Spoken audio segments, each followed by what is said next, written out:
Salut, c'est Isabelle chez Pop Pigment.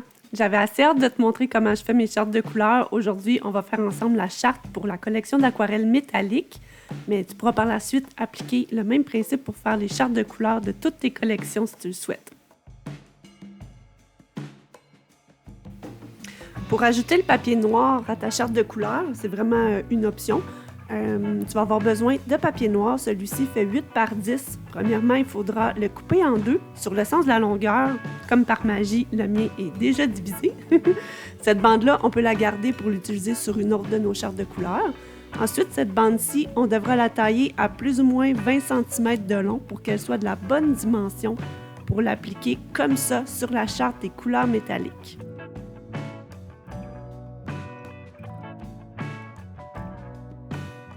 Comme tu vois, c'est la taille parfaite avec un petit overlap en haut et en bas. Ça nous laissera assez de place pour y peindre les 8 couleurs de la collection. Donc, pour fixer ton papier noir, tu peux utiliser un bâton de colle.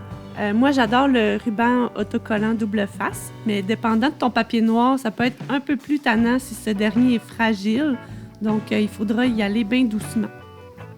Si tu utilises la colle en bâton, applique-en partout au dos pour que tes deux feuilles de papier aquarelle soient bien adhérées une à l'autre. Puis avec ton endos bien encollé, tu peux aligner ton papier noir sur la fin des lignes repères de chacune des couleurs. Puis ensuite, on fait notre Isabelle et on s'assure que tout soit le plus droit possible. Applique une belle pression partout et voilà, ta charte sera prête à peindre. Je te montre comment dans les prochaines étapes. Ici, tu vas comprendre qu'il y a plein de façons de peindre une charte de couleurs. Je vais te montrer la mienne qui me permet d'obtenir des belles lignes droites et des sections de peinture bien définies. Ici, sur le papier imprimé, on a vraiment des beaux repères que j'ai préparés sur le papier blanc. Puis, idéalement, on veut avoir les mêmes repères sur le papier noir. Donc, la façon qu'on va y arriver, c'est avec le ruban washi. On va l'appliquer en suivant nos guides jusqu'au bout de la feuille. Puis on va y aller vraiment juste quelques couleurs à la fois. Ensuite, on va laisser sécher, retirer le ruban washi et le placer à des endroits différents pour peindre les couleurs restantes en quelques étapes simples. On va aussi avoir besoin de quelques accessoires comme un vaporisateur ou un compte-gouttes pour humidifier puis activer nos aquarelles. On va avoir aussi besoin de nos couleurs, effectivement. Ça nous prend de la couleur. Sans surprise. Et pour les pinceaux, moi j'aime beaucoup utiliser le pinceau carré 6 mm, mais tu pourrais très bien réaliser ta charte avec ton pinceau rond numéro 8. Le pinceau carré, il y a vraiment un embout coupé franc, puis ça rend la tâche plus facile pour faire des beaux traits tout droits. Donc on y va. Je vais utiliser le ruban washi, puis je vais te montrer comment l'appliquer pour que ce soit la plus belle et la plus clean charte de couleurs que tu auras jamais vue de ta vie. On va s'en dérouler une bonne longueur. Puis je vais venir l'appliquer comme ça, en essayant d'être le plus perpendiculaire possible aux côtés de ma feuille, en suivant la ligne ici et en essayant de respecter la même distance sur le papier noir tout le long. Ici, ça va être pour peindre le doré, donc on va aussi limiter la ligne du dessous de la zone du doré pour que ce soit super propre, parce qu'on est juste un petit peu freak, puis quand vient le temps de faire une charte de couleurs, on n'y est pas. Donc, comme ça, on applique une belle pression en portant une attention particulière à la jonction des deux papiers pour pas que la peinture s'y glisse en dessous. Je vais te montrer pour que tu vois comme il faut.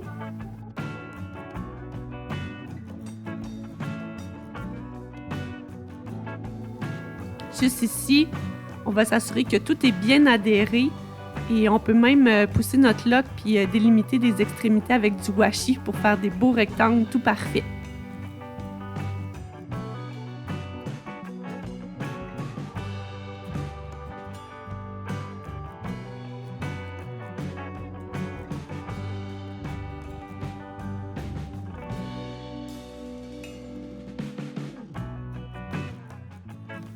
Tant qu'à faire, je vais m'assumer.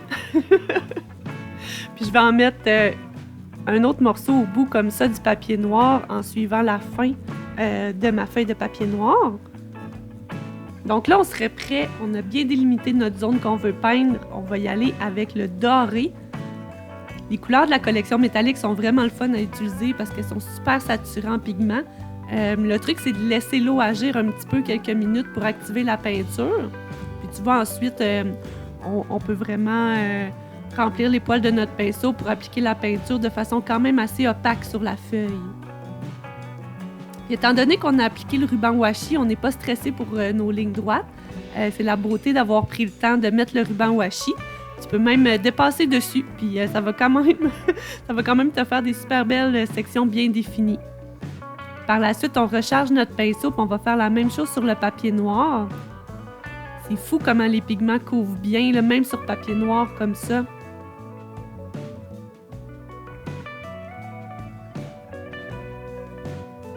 Donc, on fait quelques passages.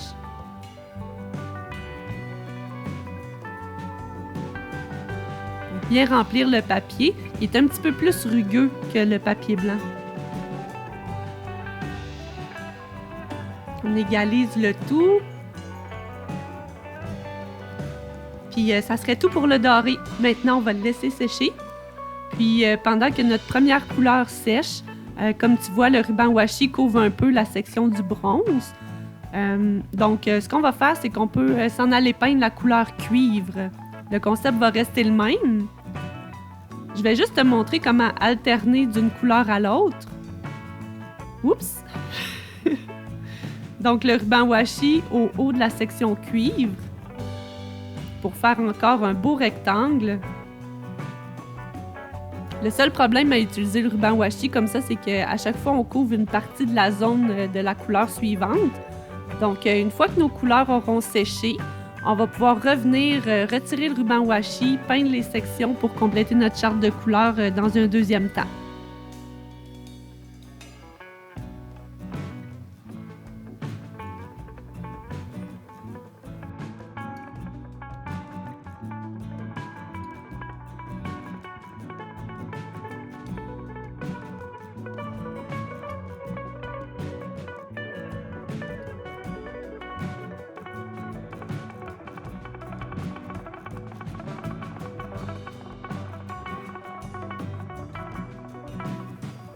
OK, super. Donc ici, même principe que tout à l'heure.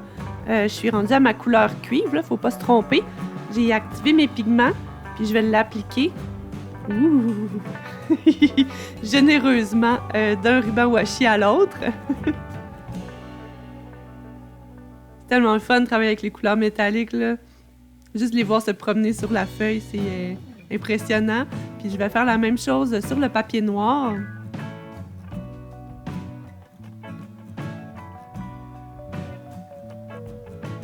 C'est malade comment ça brille.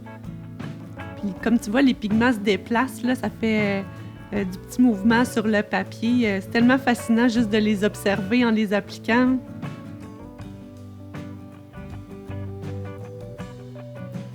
Super! Pas plus compliqué que ça.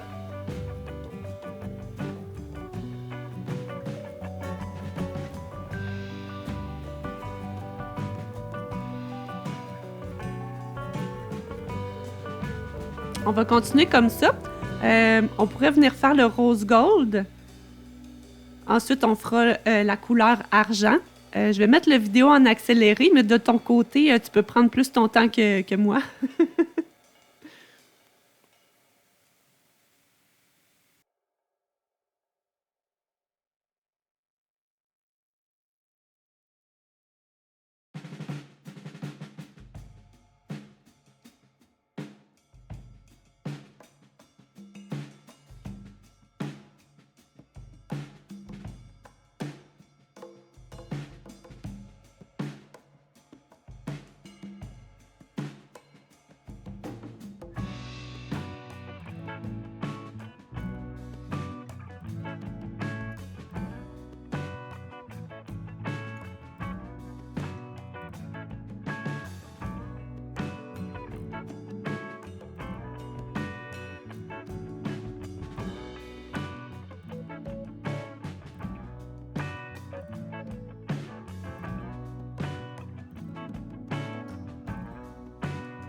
Donc, on a terminé avec notre rose gold. On va passer à la couleur argent.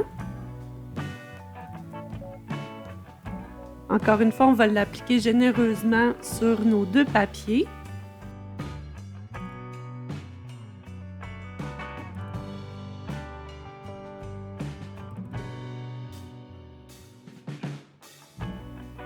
quand ces premières couleurs sont terminées, à cette étape-ci, en théorie, on a la moitié de notre charte de couleurs de compléter. Donc, on va bien laisser sécher. Tu peux même utiliser un séchoir à cheveux à basse température. Puis, on va venir ensuite, une fois que tout est bien sec, on va venir retirer le ruban washi pour libérer les espaces qui nous restent à peindre.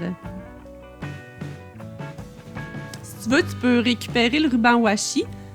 Par contre, je te le conseille pas parce que, comme tu vois, si tu as peint le moindrement par-dessus, l'aquarelle est probablement présente sur tes bandes de ruban washi. Puis elle pourrait se réactiver si tu reviens plus tard avec une couleur par-dessus, puis ça pourrait contaminer ton application des couleurs à venir. Donc, je sais que c'est pas dans mes habitudes là, de ne pas récupérer le ruban washi, mais ici, c'est pas tant conseillé. Mais tu peux, mais c'est pas tant conseillé. Sois prudente en retirant le ruban washi, vas-y doucement. Le papier noir, il est bien capricieux. C'est quand même normal qu'on en retire un peu en surface, là, mais si on y va trop vite, on pourrait carrément abîmer notre charte, puis on veut surtout pas ça.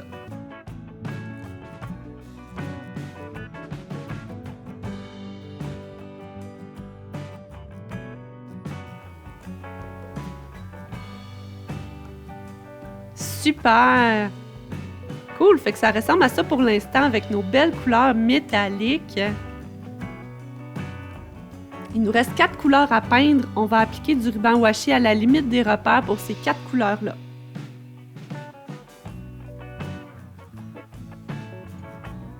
Là, je pense que je vais procéder de façon intelligente en bloquant le bout des repères en premier.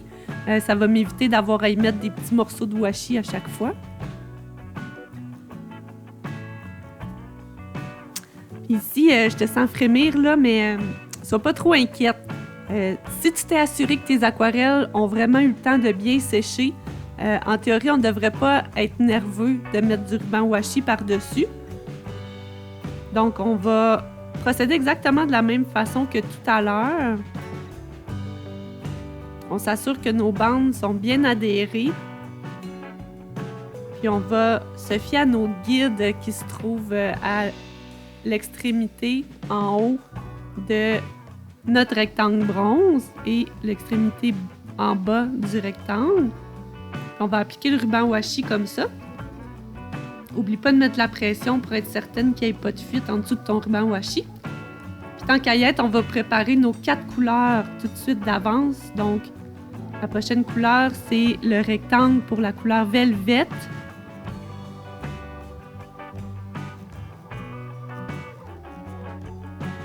Comme ça, super.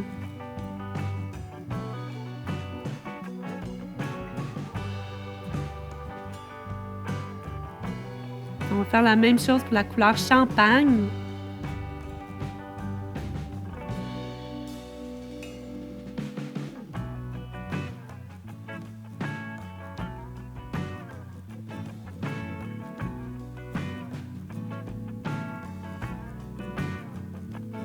Et en dernier, il nous reste la couleur T1000, c'est un argent bleuté.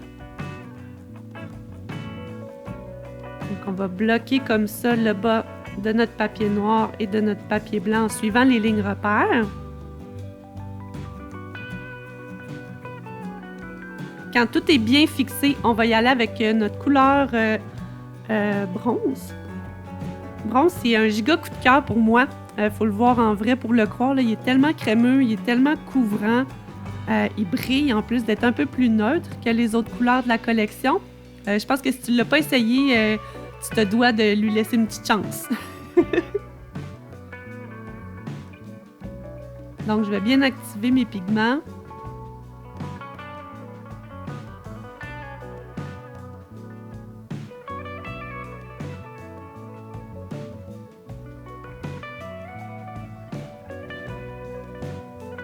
Puis je vais venir appliquer mon bronze, ouh là là, sur le papier blanc.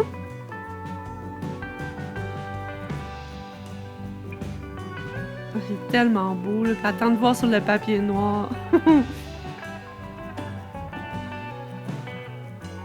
J'ai rechargé les poils de mon pinceau. Je vais appliquer le bronze sur le papier noir comme ça, en quelques passages.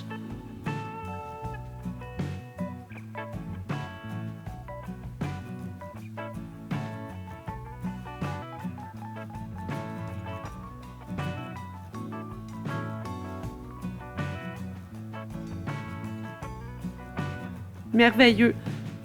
Donc, une fois que notre bronze est appliqué sur le papier noir aussi, on va passer à la couleur Velvet. Velvet, c'est un genre de rouge vin bien profond, bien particulier. Il complète vraiment bien la collection parce que, en plus, c'est pas une couleur métallique qu'on voit souvent. Donc, à partir de maintenant, tu as compris le principe. On active comme il faut nos pigments, on remplit les cases qu'on s'est préparées. Donc, je vais accélérer la vidéo.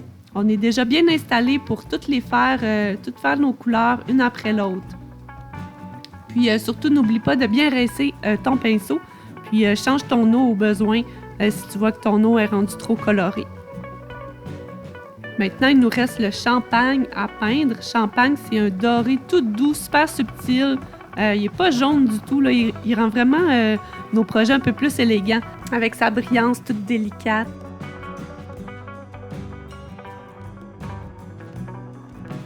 C'est bien, on a presque fini. Ensuite, il va nous rester la couleur T1000. T1000, c'est un bel argent bleuté. Il me faisait penser au robot là, dans Terminator 2. C'est de là qui tient son petit nom. Si t'es un enfant des années 80-90, tu sais peut-être de quoi je parle. Une fois tes couleurs appliquées, on sèche comme il faut. Puis, on va pouvoir ensuite retirer les derniers rubans washi pour dévoiler notre belle charte de couleurs. Comme tu vois, l'aquarelle qui était bien séchée en dessous n'a pas été dérangée du tout par le ruban washi qu'on a mis dessus. C'est une bonne nouvelle. Et encore une fois, juste un petit rappel pour le papier noir, vas-y vraiment doucement, il est bien sensible au ruban washi.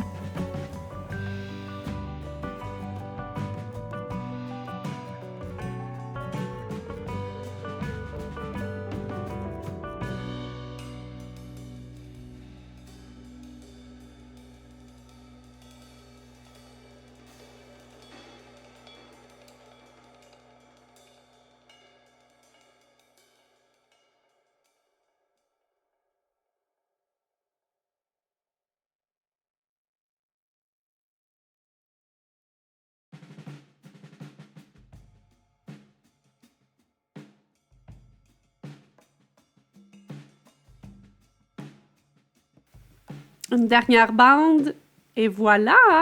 C'est beau, non? Tu as maintenant une belle charte que tu vas pouvoir utiliser pour t'inspirer. Je t'invite à te procurer les autres gabarits. Ils sont disponibles pour toutes les collections d'aquarelles de Pop Pigments, soit en format imprimé que tu vas recevoir à la maison, ou soit en format PDF que tu pourras télécharger et imprimer chez toi. J'espère que tu t'es amusé. Maintenant que les chartes de couleurs toutes parfaites n'ont plus de secret pour toi.